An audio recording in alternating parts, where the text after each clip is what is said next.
Hello everyone, welcome to our class. आज के इस क्लास में हम डिस्कस करने वाले हैं सॉइल मैकेनिक्स जियो टेक्निकल इंजीनियरिंग। तो सॉइल मैकेनिक्स के क्लास में हम क्या डिस्कस करेंगे कि यूपीएससी आईएएस में जनरली किस प्रकार के क्वेश्चंस पूछे हुए थे। तो सबसे फर्स्ट नंबर पे हम यहाँ पे क्वेश्चंस प्रैक्टिस करेंगे एंड देन उसके बाद हम सॉइल मैकेनिक्स के टॉपिक को पढ़ेंगे, सेटलमेंट एनालिसिस के बारे में।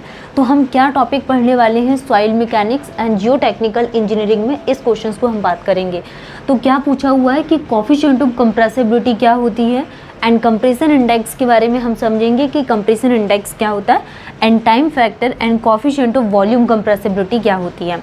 तो ये क्वेश्चंस जनरली यूपीएससी आईएएस में ऑलरेडी पूछे हुए, अब हम यहाँ पे इन क्वेश्चंस को देखेंगे। ठीक है, जैसे हमने क्या पढ़ी थी कि कोफिशिएंट ऑफ कंप्रेसिबिलिटी क्या होती है। तो कोफिशिएंट ऑफ कंप्रेसिबिलिटी को जनरली किससे डिनोट किया जाता है, coefficient of compressibility, coefficient of compressibility,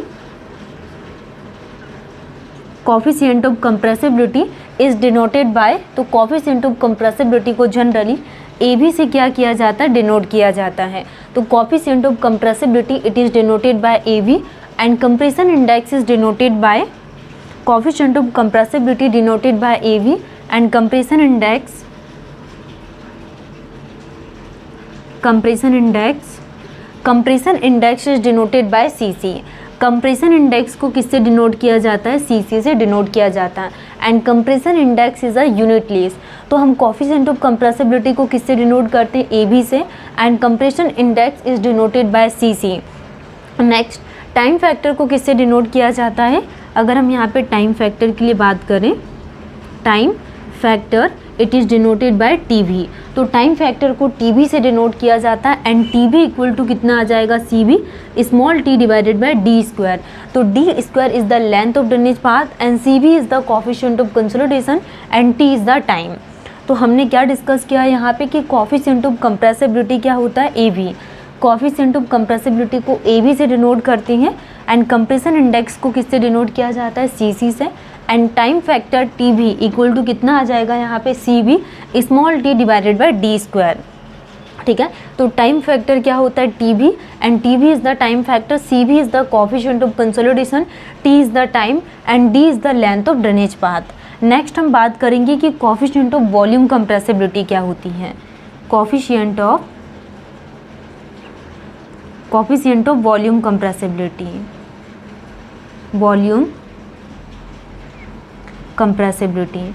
coefficient of volume compressibility को जनरली किससे डिनोट किया जाता है, MB से।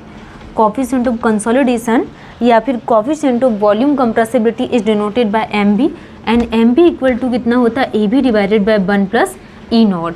Okay, and CB equal to कितना होता है, CB is the coefficient of consolidation, CB equal to K divided by MB and unit weight of water.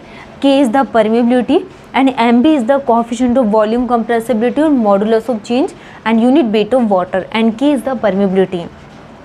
तो ये जो क्वेश्चंस है ये ऑलरेडी पूछे हुए हैं कि कोफिशिएंट ऑफ कंप्रेसिबिलिटी को किससे डिनोट करते हैं हम, AB से and compression index it is denoted by CC। Compression index को CC से डिनोट किया जाता है एंड जब भी हम यहाँ पे इंडेक्स के लिए बात करेंगे तो ये होती क्या है, unit less, this is the unit less. ठीक है, टाइम फैक्टर को किससे डिनोट किया जाता है, TB से and coefficient of volume compressibility denoted by MB। Coefficient of volume compressibility को किससे डिनोट किया जाता है, MB से। तो ये क्वेश्चन हमारा क्लियर हो गया। ठीक है, नेक्स्ट ओनली नोटेशन से क्वेश्चन पूछा हुआ था। नेक्स्ट हम बात करेंगे कि कंप्रेशन इंडेक्स क्या होता है and coefficient of volume change क्या होता है एंड कोफिशिएंट ऑफ कंप्रेसिबिलिटी और कोफिशिएंट ऑफ कंसोलिडेशन के लिए हम बात कर रहे हैं। तो कंप्रेशन इंडेक्स के लिए अगर हम देखें तो कंप्रेशन इंडेक्स क्या होता है, slope of E log P curve given by change in void ratio divided by change in log of P। तो कंप्रेशन इंडेक्स क्या होता है, slope of E log P curve वो किसके थ्रू गिवन है, change in void ratio divided by change in log of P के through. ठीक है, तो ये आंसर क्या आ जाएगा यहाँ पे, E log P curve given by change in void ratio is the ratio of change in log of P। Next हम यहाँ पे कोफिशिएंट ऑफ वॉल्यूम चेंज के लिए बात करेंगे कि कोफिशिएंट ऑफ वॉल्यूम चेंज को किससे डिनोट करते हैं हम यहाँ पे, MB, या फिर इसको मॉडुलस ऑफ वॉल्यूम चेंज भी बोला जाता है। तो MB के लिए क्या फॉर्मूला यूज़ करते हैं, slope of EP curve and design through change in void ratio divided by change in P, divided change in P and 1 plus E not. ये डेफिनेशंस किसकी होती है? कोफिशिएंट ऑफ वॉल्यूम चेंज के लिए।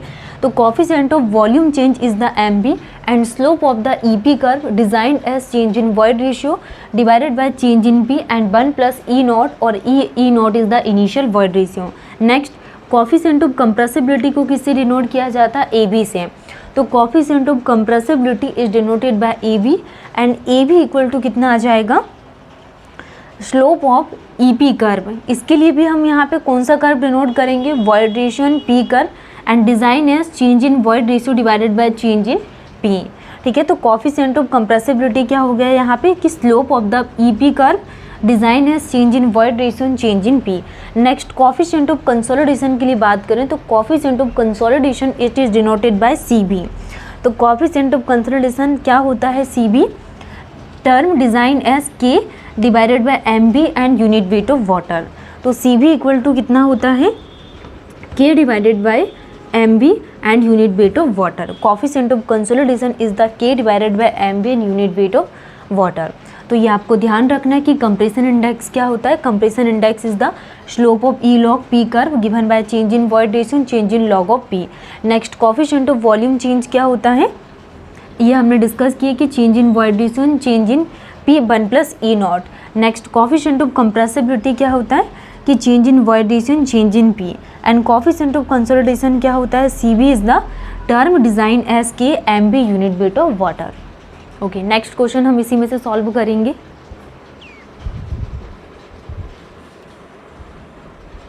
Next question discuss करेंगे कि next questions क्या पूछा हुआ था।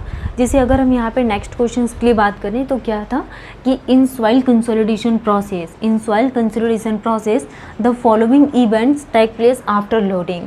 तो the following events take place after loading, तो इसके लिए हम यहाँ पे ऑप्शंस देख रहे हैं कि in soil consolidation process the following events take place after loading. तो first is the decrease in excess pore pressure and second is the increase in total stresses. Next, development of excess pore pressure and increase in effective stress. तो इसके लिए हम यहाँ पे correct answer क्या choose करेंगे कि इन सॉइल कंसोलिडेशन प्रोसेस, जो भी सॉइल कंसोलिडेशन प्रोसेस है, the following events take place after loading. तो फॉलोइंग हम यहाँ पे क्या क्या इवेंट्स को टेक प्लेस करेंगे? Events take place after loading. तो first is the decrease in excess pore pressure, increase in total stress and development of excess pore pressure. Next, increase in effective stress. तो the correct sequence of this event is, तो इसके लिए correct answer क्या होगा? अगर हम बात करें तो second is the correct answer. First क्या आ जाएगा यहाँ पे, क्योंकि करेक्ट सीक्वेंस पूछा हुआ है। इंक्रीज इन टोटल स्ट्रेस, जो भी टोटल स्ट्रेस है, टोटल स्ट्रेस ये क्या हो रही है? इंक्रीज हो रही है। Total stress increase and development of excess pore pressure, development of excess pore pressure, development of excess pore pressure. Next, decrease in excess pore pressure, decrease in excess pore pressure. तो जो pore pressure है ये क्या हो रहा है? Decrease हो रहा है। तो टोटल स्ट्रेस क्या हो रही है? Increase in total stress, development of excess pore pressure and decrease in excess pore pressure. Next, increase in effective stress, और जो इफेक्टिव स्ट्रेस है ये क्या हो रही है? इंक्रीज हो रही है। तो करेक्ट सीक्वेंस क्या बनेगा यहाँ पे? The correct sequence of this event is 2 3 1 4। तो क्या आ जाएगा यहाँ पे? Increase in total stress, next development of excess pore pressure and decrease in excess pore pressure and increase in effective stress. तो option number 2 is the correct answer. अगर हम यहाँ पे बात करें कि प्राइमरी कंसोलिडेशन क्या होता है, सेकेंडरी क्या होता है, टर्शियरी, तो ये सारा हमने यहाँ पे डिटेल्स में डिस्कस ऑलरेडी प्रीवियस क्लास में किए थे। नेक्स्ट क्वेश्चन हम डिस्कस करेंगे एंड देन उसके बाद हम यहाँ पे सेटलमेंट एनालिसिस वाले टॉपिक को नेक्स्ट क्वेश्चन हम डिस्कस कर रहे हैं। जैसे कि अगर हम बात करें यहाँ पे कर्व के लिए कि नेक्स्ट क्वेश्चन क्या पूछा हुआ है, the EP curve for a soil is shown in the figure EP curve for a soil is shown in the figure below. The coefficient of compressibility in meter square per kilonewton of the soil. तो coefficient of compressibility क्या होगी in meter square per kilonewton of the soil is, ठीक है। तो EP curve को हम कैसे draw करेंगे? The EP curve for a soil is shown in the figure below. The coefficient of compressibility in meter square per kilonewton of the soil is. Next हम यहाँ पे coefficient of consolidation, coefficient of compressibility, coefficient of compressibility के लिए अगर हम बात करें तो coefficient of compressibility क्या होगा?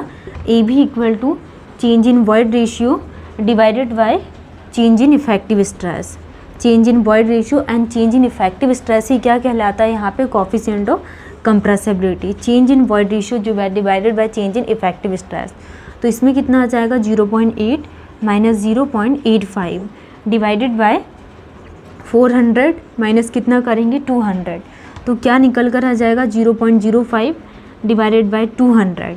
तो करेक्ट आंसर क्या आ जाएगा यहाँ पे? कोएफिशिएंट ऑफ कंप्रेसिबिलिटी AB के लिए 2.5 into 10⁻⁻4 metre square per kilonewton. 2.5 into 10⁻⁻4 metre square per kilonewton. तो the EP curve for a soil is shown in the figure below. The coefficient of compressibility in metre square per second में होती है। तो इसके लिए curve है and जो formula use करेंगे change in void ratio divided by change in stress, ठीक है। तो ये क्या है? कोएफिशिएंट ऑफ कंप्रेसिबिलिटी के लिए। तो करेक्ट आंसर क्या आ जाएगा? 2.5 into 10⁻⁻4 metre square per kilonewton. Next class में हम न्यू टॉपिक पढ़ेंगे। Thank you.